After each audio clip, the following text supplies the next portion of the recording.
eu vou fazer uma pergunta aqui do Maurício, botar o Brasil no jogo aqui. O Maurício sempre está aqui com a gente. Como você vê a posição adotada pela diplomacia brasileira? Né?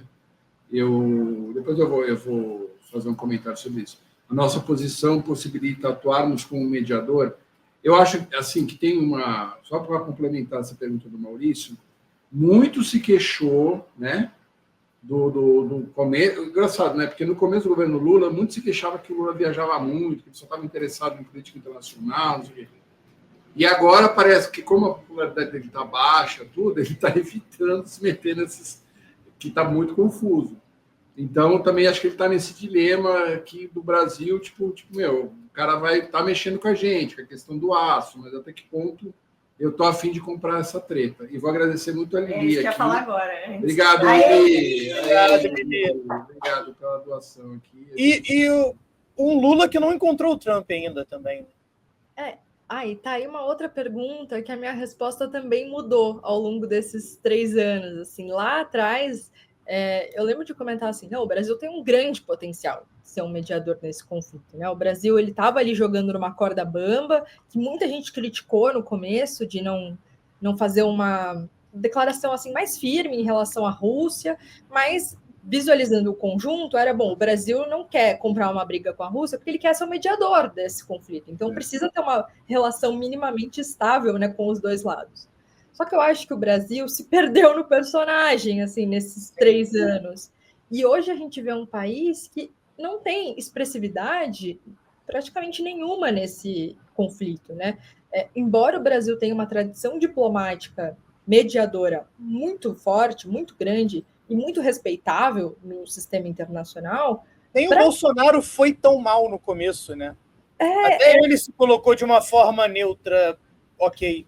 Porque eu acho que é isso. A nossa diplomacia, ela é tão respeitada que entra presidente e sai presidente, que é uma questão de política interna, né, doméstica, o Itamaraty, o Ministério de Relações Exteriores, ele se mantém quase que à parte. Assim, a política externa do Brasil é outro assunto, é outra coisa. A imagem do Brasil no mundo, ela é muito pouco afetada pela política doméstica.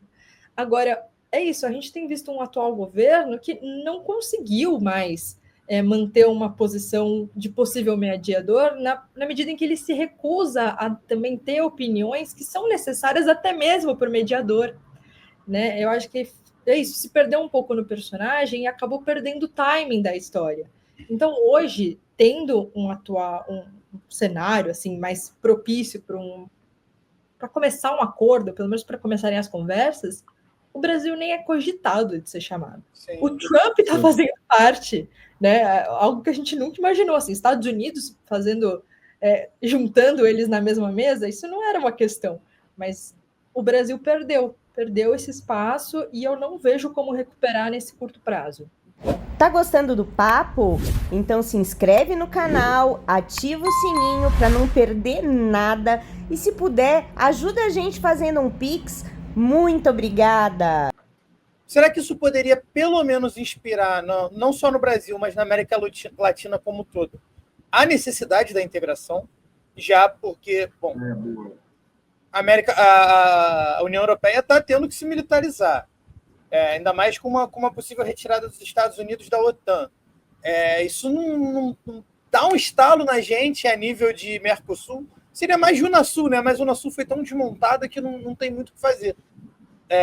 Tem CELAC ainda, tem diversos órgãos aqui, né, multilaterais, regionais, que não é a hora da América Latina olhar e falar, gente, vamos dar a mão, porque o bagulho tá doido lá fora. Então, vamos tentar conversar, né? Pessoalmente, eu diria que sim. Tá na hora, já passou da hora, na verdade, né? Mas eu acho que, assim, em termos de análise, não é suficiente para a América Latina, porque a gente não tem histórico de integração regional aqui. A gente tem algumas dificuldades que são até mesmo físicas, que é diferente da Europa, né? A Europa é um continente extremamente navegável, por exemplo. E isso facilitou muito a integração europeia ao longo do tempo, comércio entre os países, maior mobilidade de pessoas, né? A gente está pensando lá atrás, quando ainda usavam muito os rios para isso, que é algo que na América Latina a gente não tem. Né? No continente sul-americano a gente tem fronteiras naturais que dividem a gente mesmo, e isso é um marco na nossa história, né? Algo que fica enraizado. E acho que com essa história de isolamento dos países latino-americanos, a gente cria políticos e políticas que são isolacionistas. Não vejo um mundo, né, o cenário global influenciando essas políticas domésticas. E a Europa também só passou por um processo de integração depois de uma grande tragédia regional, que é algo que a América Latina, graças a Deus, nunca teve. A gente nunca teve uma guerra assim em grande escala. Aliás, a gente é conhecido por ser um continente pacífico, né? A gente tem problemas internos, a gente tem crime organizado, a gente tem outras questões, mas conflitos interestatais a gente não tem. Então, não me parece que seja suficiente para ter esse gatilho de integração. A gente já teve outros gatilhos ao longo da nossa história e eles não foram suficientes para realmente criar um apoio a isso, né? E agora a gente também tem visto, assim, a partir do momento que a gente muda a política norte-americana, os países latino-americanos também estão um pouco perdidos igual aos europeus, né? Para onde eu vou? Eu vou tentar ser... vou lamber o chão do Trump, igual o Milei está fazendo, ou eu vou me afastar um pouco, ou eu vou ser tipo Lula, que também não critica, mas também não é muito amigável. O que eu faço, né? Como que eu lido com essa atual situação, com essa conjuntura? E dentro dessa... Agora, mudando... A Malu está dando uma opinião. Mudando de saco para mala, mas dentro disso, você acha que tem algum risco do Trump atender os pedidos do Bolsonaro? Ah, não, tem que ter uma intervenção nos Estados Unidos, e aí o Bananinha está lá falando no... O Bananinha mudou para lá, né, praticamente. Né? Hã? O Bananinha está morando nos Estados Unidos. E aí o Duval falou, mas o Duval é um nada. E aí o Bolsonaro repetiu isso, né? Pedindo essa intervenção dos Estados Unidos para ele não ser preso. Você acha que ele está cagando? Acho pouquíssimo provável. Assim. Eu diria que a lista de prioridades do Trump nesse momento, o Brasil está lá embaixo, sabe? Quem é o Brasil na fila das prioridades norte-americanas hoje? Se tiver alguma intervenção norte-americana, assim, no nosso continente, eu chutaria que seria na Guiana ou na Venezuela. No Brasil, não vejo isso acontecendo. Eu acho que o Trump ele pode, talvez, apoiar em termos de discurso, fazer um estardalhaçozinho, sabe, dar alguma questão desse tipo de apoio.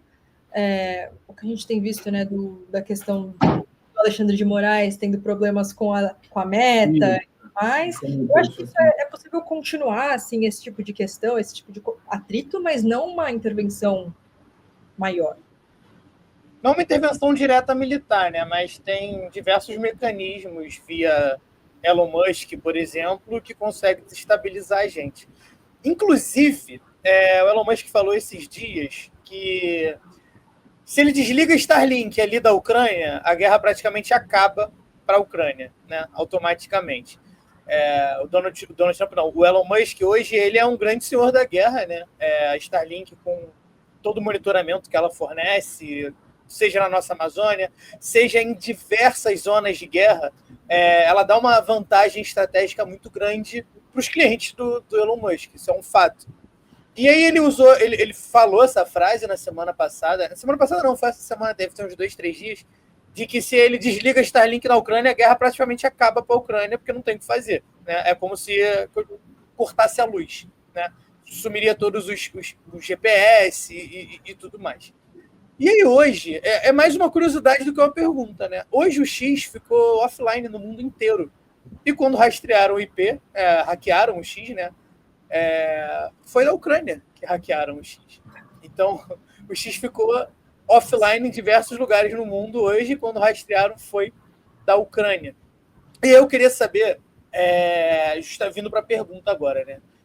O Trump em si não ia mover força para uma intervenção mais bélica, por dizer assim, no Brasil, na América Latina, na Venezuela, que seja.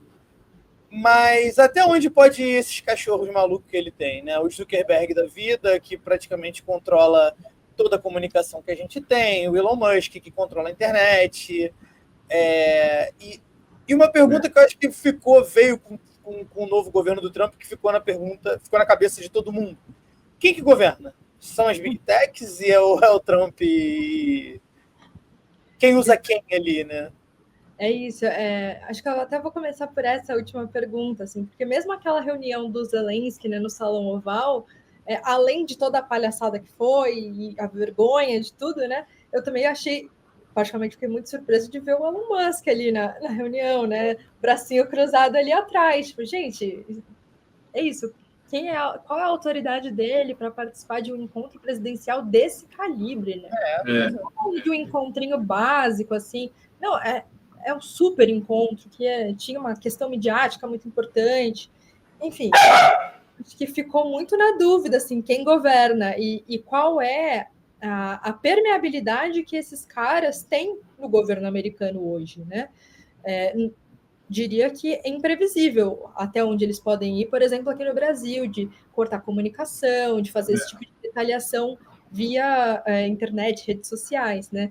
Até porque a gente não consegue realmente prever. Lembrando que lá no começo da guerra na Ucrânia, o Elon Musk, ele proveu o Starlink para a Ucrânia, né? No momento que a Ucrânia perdeu a comunicação com vários outros satélites e ficou no escuro por uma época, não conseguia lançar os seus mísseis, por exemplo, não tinha rastreador, o Elon Musk falou, não, eu compro essa briga e eu vou disponibilizar o Starlink para a Ucrânia conseguir lutar a guerra. E agora ele ameaça justamente o contrário. Então, qual é a posição dele, né? A gente percebe que, na verdade, importa muito pouco o que ele pensa. É muito mais uma questão de oportunidade de mercado. Então, se a oportunidade de mercado disser desliga aí no Brasil também e compra essa briga, a gente não consegue dizer que ele não vai fazer. Talvez ele faça, né? Sim.